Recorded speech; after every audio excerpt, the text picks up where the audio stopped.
Kita akan berbicara sedikit tentang atmosfer praise and worship gitu ya. Kalau ngomong tentang atmosfer praise and worship, kenapa kok gereja menyembah? Tuhan menyembah ya. Saya pikir kenapa kok menyembah bukan karena kegiatan gereja atau orang Kristen di hari Minggu sebagai kebiasaan gereja karismatik, bukan itu poinnya. Tetapi kenapa kita menyembah? Karena penyembahan adalah bagian terbaik yang kita bisa kelola dan persembahkan kepada Tuhan seumur hidup kita bersama dengan Dia. Penyembahan itu tidak pernah menjadi karir.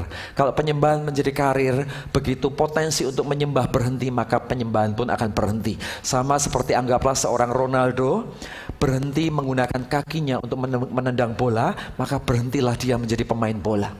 Tetapi kalau seorang penyembah, sekalipun tangannya patah, kakinya tidak lagi berfungsi, ya mulutnya tidak bisa lagi menyanyi, dia tetap bisa hidup sebagai seorang penyembah. Karena penyembahan bukan tentang karir, penyembahan adalah tentang Tuhan dan hidup kita. Penyembahan adalah tentang hati kita yang dipersembahkan kepada Tuhan dan mengizinkan Tuhan mengintervensi hidup kita demi sebuah perubahan. Nah saudara, hari ini saya ingin mengajak kita semua, yuk sama-sama kita tumbuh dengan sengaja di area ini, gitu ya. Kita buka firman Tuhan sebentar di dalam tiba-tiba hilang. Di dalam 2 Samuel 6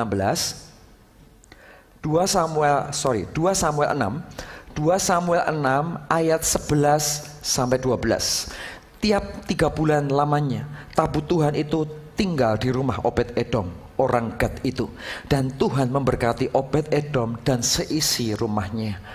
Diberitahukanlah kepada Raja Daud demikian, Tuhan memberkati seisi rumah Obed-Edom dan segala yang ada padanya karena tabut Allah itu. Menarik ya Bapak Ibu saudara. Jadi kalau Anda perhatikan ayat ini, di pasal-pasal sebelumnya, Anda akan menemukan sebuah peristiwa di mana tabut Allah tidak bisa dibawa pulang, singkat cerita begitu ya, dan harus akhirnya dititipkan secara tidak sengaja di rumahnya Obed-Edom. Dan Alkitab berkata 3 bulan lamanya. Ya, bukan waktu yang pendek, tetapi memang tetap butuh waktu. Oke, jadi bukan waktu yang panjang, bukan waktu yang panjang, tapi tetap membutuhkan waktu itu berproses gitu. 3 bulan lamanya tabut itu tinggal di rumah Obed-Edom. Akibatnya apa? Akibatnya Tuhan memberkati seisi rumah Obed-Edom dan segala yang ada padanya. Bisa membayangkan nggak? Tuhan memberkati seisi rumah Obed-Edom.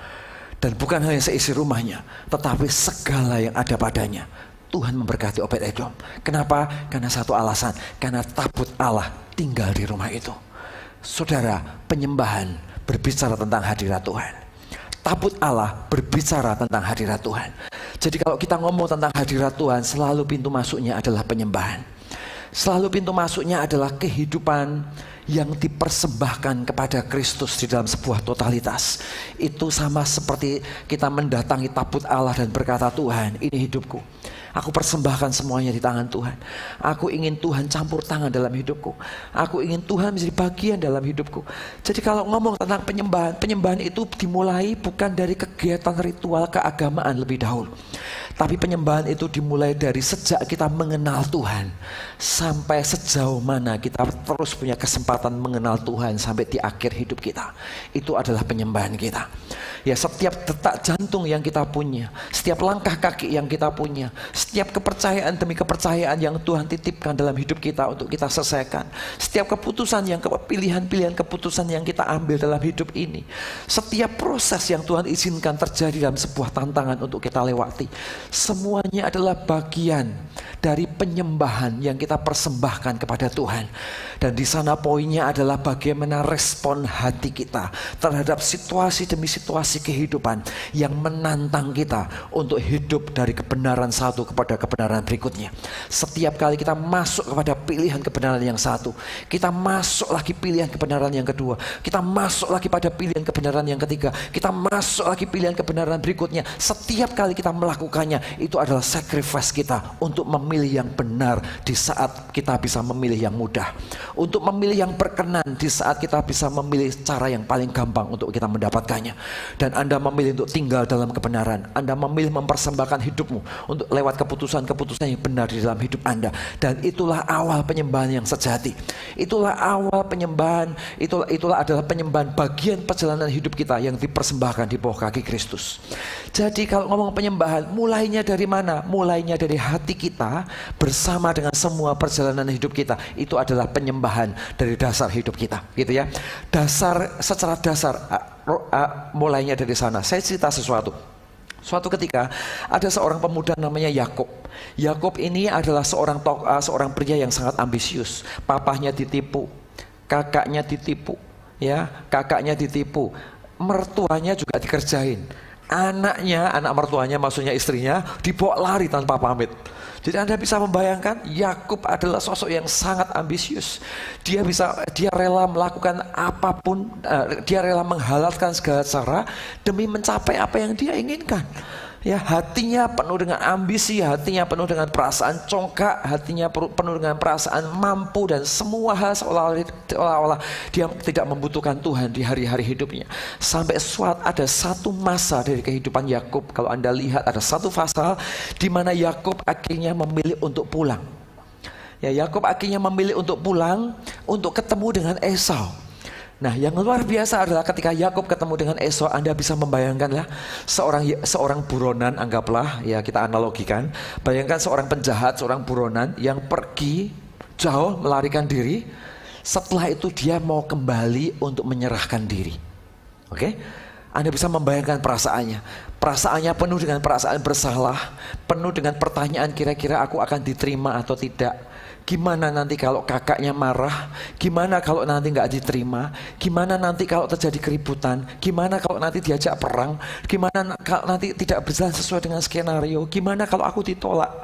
Kondisi perasaan seperti ini, kondisi berbagai macam perasaan dengan semua ambisi yang ada di hati Yakub hari itu nempel dalam hidupnya. Tapi hari itu dia memutuskan untuk terus berjalan dan menemui Esau. Ya, Anda tahu cerita ini, setiap jalan sekian jarak tertentu si Yakub kirimkan hadiah kepada Esau. Yakub, tinggal sekian kilometer lagi akan datang. Sekian mil lagi berjalan, dia kirimkan hadiah lagi kepada Esau. Dan dia berkata, Yakub tinggal sedikit lagi akan datang. Ya, dia jalan lagi sekian jarak tertentu, dia kirimkan hadiah lagi kepada Esau dan mengatakan, Yakub sebentar lagi akan datang. Gitu ya. Sampai akhirnya mereka benar-benar berjumpa. Dan waktu benar-benar berjumpa, disitulah breakthrough terjadi. Esau ngomong kepada Yakub, Yakub, untuk apa ini semua? Kenapa kau lakukan itu semua? Aku ini butuh ketemu dengan kamu. Aku nggak peduli dengan hadiah-hadiah yang kamu bawa. Aku butuh kamunya untuk ketemu dengan kamu. Dan hari itu mereka berperlukan, breakthrough terjadi, restorasi terjadi dalam hidup seorang Yakub hari itu. Seorang yang tertuduh, seorang yang merasa dirinya salah, seorang yang punya ambisi, tapi di waktu yang sama dia punya rasa bersalah. Hari itu semuanya breakthrough, dia mengalami kemerdekaan, dia menang dengan kondisinya, dia diterima oleh Esau, dia diampuni, dan dia memulai sesuatu yang sesalah itu, dan dia mengakhirinya dengan cara yang benar dan memulai kemerdekaan sejak hari itu bersama dengan Tuhan. Dan itulah yang terjadi pada fase-fase restorasi yang terjadi pada kehidupan seseorang yang namanya Yakub. Dan kalau Anda perhatikan di fase berikutnya atau di ayat berikutnya, di malam setelah itu Yakub bertarung dengan malaikat Tuhan. Oke, Yakub bertarung dengan malaikat Tuhan, tidak bisa mengalahkan malaikat itu gitu. Akhirnya dipukullah pangkal pahanya. Dipukul pangkal pahanya, kita berkata sampai Yakub terpelecok. Sejak hari itu dia terpelecok gitu ya. Sampai dia terpelecok. Ya, dan di tengah-tengah kondisi terpelecok dia Yakub ngomong dengan dia ini, dia berkata, kau nggak boleh pergi sebelum kau memberkati aku.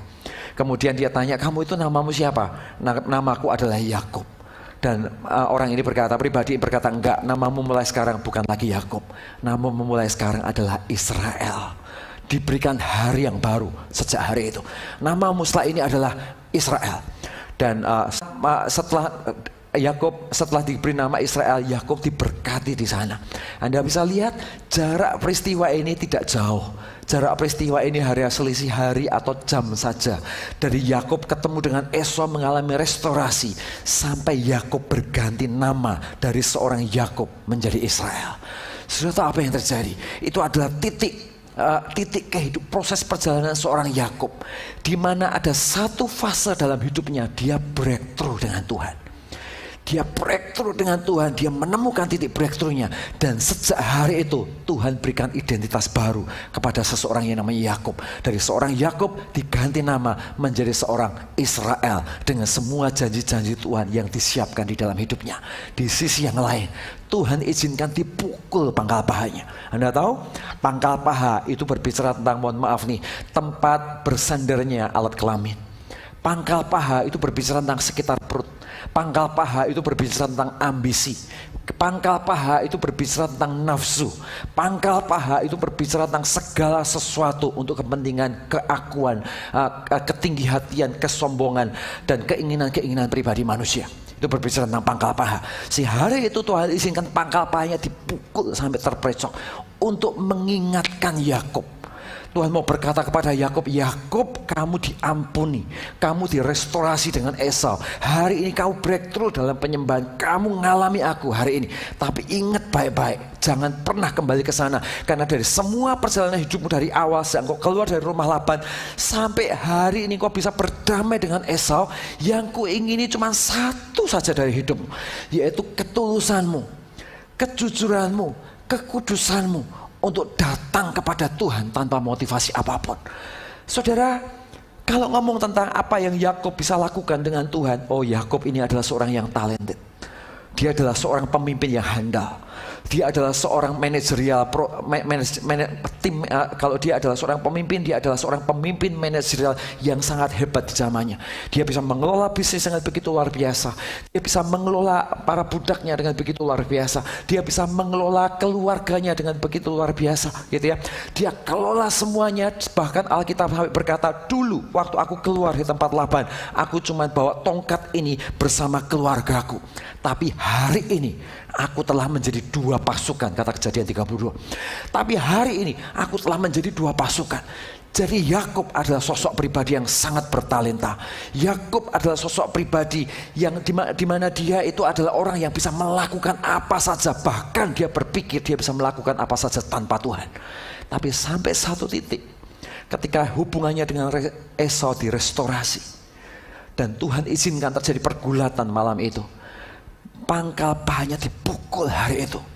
Tuhan mau kasih tahu Yakub, hei Yakub, pada akhirnya dari semua perjalanan hidupmu, dari semua pencapaian demi pencapaian yang pernah kau lakui, yang kau pikir itu membuat hidupmu jadi hebat, ya, di atas semuanya itu, yang Tuhan inginkan adalah motivasi hatimu. Yang Tuhan inginkan adalah kekudusan. Yang Tuhan inginkan cuma sederhana, yaitu ketulusanmu. Dan itu cukup menarik hati Tuhan untuk melakukan banyak. Anda bisa membayangkan ya, dari peristiwa dia keluar, dia berusaha mati-matian mengatur segala sesuatunya, tapi in the end janji Tuhan tidak turun dalam hidupnya. Ya, dia melakukan semuanya dengan baik. Dia mengelola, bahkan dia memultiplikasikan semua kepercayaan Tuhan yang ada di tangannya. Tapi in the end namanya tetap Yakub. Kenapa? Karena ambisi tetap ada dalam hidupnya. Ya, nafsu tidak pernah pergi dalam hidupnya. Dia berpikir dia bisa melayani Allah dengan nafsunya. Dia bisa berpikir dia melayani Allah dengan semua ambisi dan pencapaian yang dia punya. Tapi ternyata itu nggak berlaku buat surga. Tapi begitu Yakub restorasi dengan Esau, jebret, hari itu hatinya breakthrough dengan Tuhan. Hari itu dia menerima pengampunan dari kakaknya, dia menerima pengampunan dari surga, dan dia mampu mengampuni dirinya sendiri dalam sebuah rasa bersalah. Dia mengalami merdeka dengan Tuhan, dan Tuhan izinkan pangkal pahanya dipukul terpelesok untuk mengingatkan dia, hey Yakub, sejak hari kau harus berhenti dengan cara berpikirmu. Dan sejak hari itu justru nama Yakub diubah menjadi Israel. Jadi nama Yakub, semua yang Tuhan rindukan terjadi atas hidup Yakub, dimulai bukan dari semua pencapaian yang Yakub pikir Yakub bisa lakukan dengan Tuhan, tapi justru dimulai dari ketulusan, kekudusan, motivasi hati, hidup yang ingin dipersembahkan kepada Tuhan. Ternyata dari titik itulah justru breakthrough terjadi. Ternyata dari titik itulah justru Yakub berubah nama jadi seorang Israel. Saat Yakub mengusahakan dengan caranya sendiri, dia tidak pernah mendapatkan janji Tuhan. Tapi saat dia mengubah hatinya dalam ketulusan dan kekudusan, justru nama Yakub diubah menjadi Israel. Bahkan kalau Anda lihat di kitab Ibrani, Alkitab berkata di hari tuanya, Yakub menyembah bersender memberkati anaknya sambil bersender di atas kepala tongkatnya. Setelah itu hidai. Jadi tongkat itu menjadi saksi mati kehidupannya. Dari sejak dia terpelecok itu sampai Tuhan memanggilnya. Di akhir hidupnya dia melakukan penyembahan terakhirnya dengan Tuhan. Anda bisa membayangkan hari itu mungkin Yakub berkata kepada Tuhan, Tuhan thank you. Engkau melatih aku untuk belajar mengenal Tuhan. Engkau melatih aku untuk hidup dalam penyembahan. Engkau melatih aku untuk mengasihi Tuhan. Engkau melatih aku untuk punya motivasi yang benar. Engkau melatih aku, mendidik aku. Engkau mengizinkan memukul pangkal paha sehingga aku menjadi pria yang pincang hari ini. Tapi engkau mendapatkan hidupku. Engkau mendapatkan hatiku. Engkau mendapatkan apa yang kau mau untuk aku berikan di dalam tanganmu. Dan Yakub melakukan itu sampai akhir hidupnya. Dia sandarkan itu di kepala tongkatnya. Setelah itu hidai. Dia mati di sana. Jadi Anda bisa membayangkan, saudara, itulah penyembahan. Jadi penyembahan tidak dimulai dari instrumen. Penyembahan tidak dimulai dari alat-alat musik. Penyembahan itu dimulai dari hati kita lebih dahulu. Penyembahan itu dimulai dari hidup kita dan perjalanan hidup kita dengan Tuhan. Di situ dengan semua jatuh bangunnya, dengan semua tantangan yang Tuhan izinkan terjadi, bahkan dengan semua kesalahan demi kesalahan yang kebodohan-kebodohan yang mungkin kita pilih, pernah kita pilih dalam hidup kita. Dan setelah itu kita berkata dengan Tuhan, Tuhan ampuni aku mau memulai sesuatu yang baru. Dan hari itu Tuhan membentuk hidup Anda, memulas kembali bejana tanah liat kita menjadi bentuk berikutnya untuk desain dan rancangan Tuhan berikutnya di dalam hidup kita. Dan itu adalah proses perjalanan dengan baik buruknya hidup kita, tapi dengan satu motivasi, selama aku hidup, Tuhan please kasih aku hati dan kesempatan untuk terus mempersembahkan hidup ini ke tangan Tuhan. Selama aku hidup, Tuhan please lembutkan hati ini supaya aku terus melihat ketulusan, kekudusan sebagai prioritas pertama yang aku pilih di tengah-tengah setiap keputusan, pilihan-pilihan keputusan yang lain yang ada dalam hidupku. Saudara, itulah esensi dari sebuah penyembahan. Jadi kalau ketika Anda pergi ke gereja, Anda pergi ke rumah Tuhan, ya, penyembahan itu sendiri bukan praise and worship-nya, bukan. Ya, penyembahan bukan tentang praise and worship yang ada di di state seorang WA nyanyi, kalau bahasa kita dalam bahasa teknis iya lagi PAW gitu kan ya. Nggak salah sih, karena itu memang bahasa teknis yang untuk mempermudahkan kita komunikasi. Tapi penyembahan sendiri bukan PAW-nya. Penyembahan itu start from heart. Penyembahan itu dimulai dari hati kita. Ya, praise and worship hanya alat untuk mempermudah, untuk menyenangkan, untuk dikelola menjadi sebuah alat untuk memuliakan nama Tuhan. Kalau suatu hari speaker ini mati, suatu hari lighting ini mati, suatu hari pemain musik sudah tidak lagi bisa bekerja atau melayani permainan musiknya, suatu hari katakanlah semua pemain musik lagi nggak berdatangan dan hadir, nggak pada waktu untuk bisa melakukannya. Kalaupun itu terjadi, penyembahan tidak dimulai dari musik lebih dahulu, tapi penyembahan dimulai dari hati. Penyembahan dimulai dari hidup kita. Penyembahan dimulai dari haus dan lapar kita untuk memuliakan Tuhan. Hari ini saya berdoa Bapak Ibu Saudara. Kenapa sih saya mengajarkan ini? Mengajarkan ini saya ingin melatih Bapak Ibu Saudara. Setiap kali Anda punya kesempatan untuk menyembah, bahwa pertama-tama yang harus jadi panglima adalah hatimu. Setiap kali Anda punya kesempatan untuk menyembah, baik di rumah Anda, di ruang doa Anda, pertama-tama yang menjadi panglima bukan musiknya, bukan lagunya siapa, tapi pertama-tama yang harus jadi panglima adalah hati kita lebih dahulu, dibawa dengan haus dan lapar kita di hadapan Tuhan. Setiap kali Anda ke rumah Tuhan, pergi ke ibadah di tempat ini, dan kita punya 90 menit waktu kita untuk menyembah, mendengarkan firman Tuhan. Setiap kali Anda datang ke tempat itu, pertama-tama yang harus jadi panglima di dalam hati Anda adalah bagaimana kau siapkan hati Anda untuk mencari Tuhan lebih dahulu. Nggak peduli siapa WA-nya, nggak peduli siapa pengkhotbahnya, nggak peduli siapa timnya hari ini, nggak peduli siapa yang datang dengan Anda atau siapa yang tidak datang dengan Anda. Yang pertama-tama yang harus jadi panglima adalah hati kita dulu harus jadi panglima di sana. Hati kita dulu harus mencari Tuhan. Karena kalau hati kita jadi panglima, hati kita yang mencari Tuhan, motivasi hati kita, hidup sacrifice kita dimulai dari hati kita, maka apapun yang ada di sekeliling kita akan menjadi penolong kita untuk datang ke hadirat Tuhan. Gitu. Jadi apapun di sekeliling kita bisa mengganggu nggak? Bisa. Memang saya akui bisa. Ya, kalau alat musiknya tiba-tiba nganging-nganging, kadang-kadang telinga kita terganggu, gitu kan? Tetapi apakah itu akan menghambat hadirat Tuhan? Tidak. Mengganggu, yes, mungkin bisa mengganggu sisi manusia kita. Tapi Tuhan tidak pernah terganggu dengan alat musik. Tuhan tidak pernah terganggu dengan kunci F lari ke kunci Inggris. Betul? Tuhan nggak akan pernah terganggu dengan itu. Tuhan tidak terganggu dengan suara Anda, suara di depan yang begitu indah, dan suara di belakang yang begitu fals. Nggak terganggu dengan itu. Telinga yang lain yang terganggu memang, gitu ya. Tapi Tuhan nggak terganggu dengan itu. Dan kita perlu tahu satu hal, setiap kali kita datang ke rumah Tuhan, satu dulu yang jadi prioritas kita, yaitu kita belajar untuk membawa hati kita bersama-sama dengan Dia.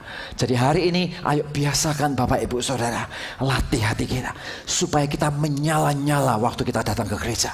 Kita siapkan hati kita, ya kita siapkan bersama-sama, kita mengatur, kita menyanyikan lagu, kita mendengarkan firman Tuhan. Oh, kita siapkan hati kita menyala-nyala. Bahkan saat Anda tidak ingin menyala-nyala, Anda memutuskan untuk menyala-nyala. Saat Anda tidak ingin mengangkat tanganmu, Anda memutuskan untuk mengangkat tanganmu. Saat Anda tidak ingin menyembah Tuhan karena begitu gundah hati Anda, justru di sanalah persembahan yang terbaik yang Anda bisa persembahkan sebagai sacrifice kita bersama dengan Tuhan. Jadi kita menyembah bukan karena kita hobi nyanyi, kita menyembah karena kita sacrifice. Justru karena Anda yang gak hobi nyanyi, Anda memutuskan untuk nyanyi dengan semua rasa malas, kesusahan, susah lagunya, susah nadanya. Anda berjuang ke sana sebagai persembahan dari hati Anda yang paling baik. Justru di sanalah penyembahan yang sesungguhnya. Hari ini mari kita memulai hati dan penyembahan kita dengan cara yang benar. Katakan amin, Bapak Ibu Saudara.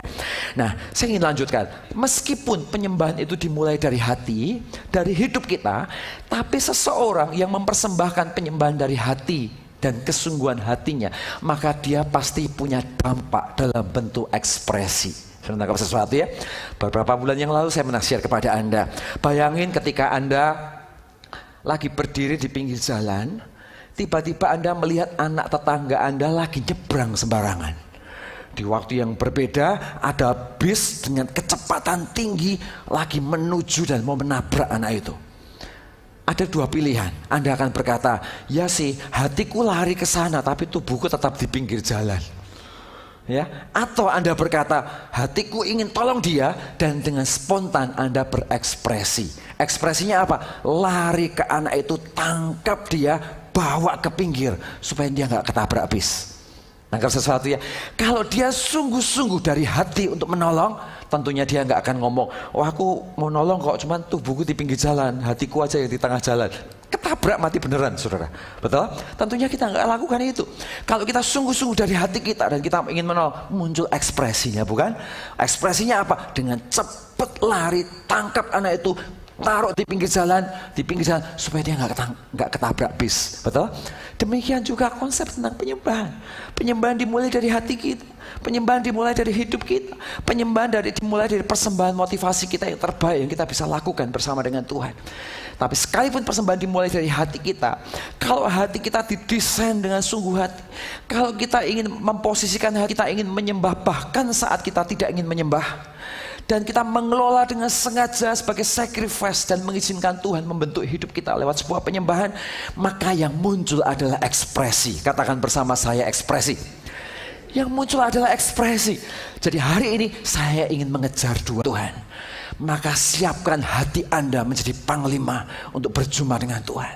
Dan yang kedua adalah dari hati yang bersungguh-sungguh, dengan sengaja libatkan ekspresi emosi Anda untuk dipersembahkan kepada Tuhan dengan hati yang menyala-nyala. Katakan amin. Anda bisa membayangkan ketika semua umat Tuhan lakukan itu, wow, akan lahir spirit yang menyala-nyala, yang menular satu dengan yang lain.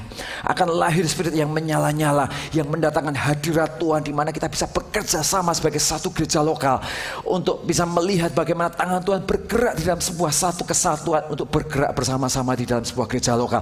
Pulang Anda akan diberkati, pulang Anda akan mengalami kasih karunia dan tuntunan Tuhan. Demikian juga orang di sebelah Anda, orang baru yang hadir, orang yang lagi dalam posisi yang sulit, dia melihat Anda bersungguh-sungguh, dia melihat iman Anda, dia melihat kesaksian hidup Anda di dalam sebuah kesungguhan. Saudara, di sanalah tempat untuk menularkan kasih Kristus, menularkan banyak hal yang benar ke tengah-tengah orang-orang yang ada di sekeliling kita. Dan mari sama-sama kita kerjakan, kita sama-sama kita bangun di dalam sebuah ibadah raya juga di dalam kehidupan Anda secara pribadi dengan Tuhan. Katakan amin Bapak Ibu Saudara. Ekspresinya apa saja, saya nggak akan jelaskan panjang lebar ya, tapi ekspresinya kurang lebih di dalam pujian dan penyembahan itu apa sih? Ekspresinya adalah, salah satunya adalah mengangkat tangan, ya, kemudian bertepuk tangan, bersorak-sorai, melompat dan bersujud. Ya, saya ulang ya, mengangkat tangan, bertepuk tangan, bersorak-sorai, melompat dan bersujud. Itu adalah ekspresi-ekspresi yang muncul di dalam pujian dan penyembahan yang berangkat dari hati kita. Waktu Anda mengangkat tangan, apa yang terjadi? Mazmur berkata, angkatlah tanganmu dan bersorak-soraklah bagi Dia. Itu berbicara tentang waktu kita mengangkat tangan, kita ini sedang ngomong kepada Tuhan, Tuhan, aku berserah, aku serahkan hidupku dalam tangan-Mu. Tuhan, aku mau haus dan lapar. Tuhan, aku mau mengizinkan Engkau berbicara atas hidupku. Please, beri aku tahu tentang hal yang harus aku ubah. Please beri aku tahu tentang hal-hal yang harus aku putuskan, sesuatu yang di depan hidup ini. Jadi ketika Anda mengangkat tangan adalah tanda di mana Anda berserah. Ketika Anda mengangkat tangan adalah tanda di mana Anda sedang berkata kepada Tuhan, Engkau adalah masternya dan aku adalah anaknya. Engkau harus menjadi lebih besar, menjadi yang terbesar dan aku harus semakin kecil. Dan itu adalah declare prophetic yang kita lakukan. Jadi mengangkat tangan bukanlah kebiasaan ibadah gereja karismatik, tapi mengangkat tangan adalah bukti di mana kita berserah, bukti bahwa kita haus dan lapar, bukti bahwa kita ini siap terima sesuatu dengan Tuhan, dengan confess, dengan sengaja bersama dengan Tuhan. Waktu Anda melompat, waktu Anda bersorak, itu adalah tanda di mana Anda mau berkata, aku punya Tuhan yang memberikan kemenangan. Jadi ketika Anda tepuk tangan, Anda bersorak, itu tanda kita sedang ngomong kepada surga, kita sedang ngomong kepada sekeliling bahwa kita sedang berkata bahwa Tuhanku akan memberikan kemenangan. Kita sedang ngomong kepada situasi, hai situasi, engkau bisa lebih sulit, engkau bisa menekan hidupku, tapi aku punya Tuhan yang mengatasi situasi itu. Jadi suasana hatiku nggak boleh di-drive oleh keadaan yang hari ini terjadi. Jadi kondisi hatiku nggak boleh di-drive oleh situasi yang kualami. Aku punya Tuhan dan hatiku bisa berubah waktu aku bersorak-sorai. Aku punya Tuhan dan Dia adalah Allah yang memberikan kemenangan di dalam hidup ini. Dan itulah bagian kita bersorak-sorai, bagian kita melompat, bagian kita mempersembahkan sesuatu dengan Tuhan, dengan ekspresi jujur kita bersama dengan Dia. Hari ini Bapak Ibu Saudara, saya ingin mengajak kita semua, yuk sama-sama kita melatih diri ke sana. Bayangin ya, Anda setiap minggu ke gereja 90 menit. Kalau Anda nggak belajar untuk totalitas membawa hati Anda, maka pertanyaannya adalah, Anda nggak merasa buang-buang waktu di ruangan ini? Kalau saya jadi Anda, mungkin saya merasa saya buang-buang waktu di ruangan ini. Kalau selama 90 menit just sit, pulang, nggak ngalami apa-apa, nggak bertumbuh, nggak ngalami conviction sesuatu yang Tuhan taruh di hati kita, ya, tidak confess tentang kebaikan-kebaikan Tuhan dalam hidup kita. Bukankah kita bukan ibadah, tapi kita membuang-buang waktu? Karena itu saudara, di dalam sebuah ibadah, jemaat bukanlah audien. Jemaat bukanlah audien. Ya, praise and worship di sini juga bukanlah audien. Satu-satunya penonton hanya surga yang menonton hidup Anda. Satu-satunya. Jadi Anda harus ngerti waktu Anda mengangkat tangan, bukan karena sebelahmu Anda ingin dilihat sebelahmu sebagai orang rohani. No. Waktu Anda tepuk tangan memuji Tuhan, bukan karena Anda ingin dilihat sebagai Kristen karismatik, bukan itu. Tapi waktu Anda mengangkat tangan, Anda bertepuk tangan, Anda sedang ngomong kepada Tuhan, kau jadi penonton dalam hidupku. Tehillah, itu artinya singing in the spirit, memuji, menyembah Tuhan. Dan kita berkata dengan Tuhan, Tuhan, please masuklah dalam hatiku. Dan Engkau menjadi pribadi yang menolong aku untuk memuji-muji Tuhan saat aku punya kesempatan. Itu tehillah. Dan di waktu yang sama, pernahkah Anda lagi menyembah Tuhan, lagi memuji Tuhan, lagi menutup mata tinggal dalam hadirat Tuhan, tiba-tiba ada Roh Kudus yang berbicara dalam hati Anda, tadi itu loh, sikapmu dengan suamimu kok gitu sih? Bukankah kamu bisa merespon dengan cara ini, gak perlu dengan cara itu? Tiba-tiba di hati beberapa orang bisa ngomong, sikapmu tadi loh terhadap istrimu, kok kamu gitu sih cara ngomong, kok kasar sih? Sudah sekian tahun loh kamu kasar begini. Kamu gak sadarkah? Bagimu kebiasaan, tapi itu melukai. Tiba-tiba ada sesuatu yang bicara dalam hati Anda dan mendesak Anda untuk memutuskan hidupmu di dalam sebuah perubahan. Mendesak belajar berubah. Mendesak Anda yang lagi tinggi hati, yang lagi berontak, yang lagi marah, yang lagi keras hati. Tiba-tiba didesak oleh Roh Kudus. Tiba-tiba kita turunkan hati kita, iya Tuhan aku mau belajar, please ampuni aku, please ubah hidupku, Tuhan tolong aku, Tuhan aku mau maju, Tuhan tolong aku mau belajar untuk mengampuni istriku, aku mau belajar untuk berubah. Nanti waktu pulang dari gereja ini aku gak mau perlakukan istriku gitu lagi, aku gak mau perlakukan suamiku gitu lagi, aku gak mau perlakukan bekerja dengan cara itu lagi, karena insya Allah Roh Kudus bicara dalam hidup Anda. Ya, di waktu yang sama kita confess, kita bawa hati kita menyembah Tuhan. Tapi di waktu yang sama Allah berbicara. Karena kita hanya punya satu penonton, yaitu surga.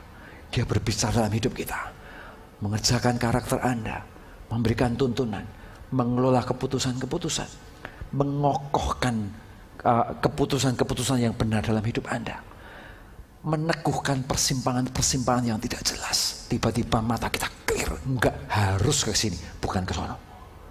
Saat kita tinggal di dalam penyembahan. Sudah tahu sesuatu Bapak Ibu Saudara? Hari ini saya ingin mengajak jemaat Tuhan. Ya, Anda nggak pernah tahu rumahnya di mana?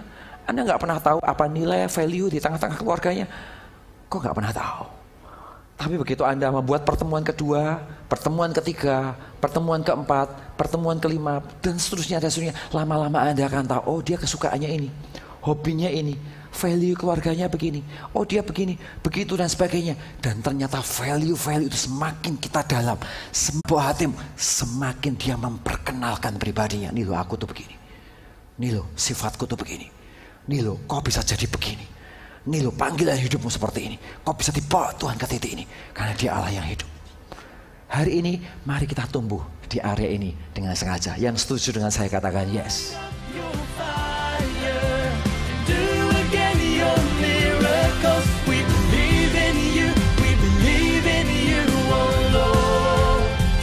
Yes, we believe.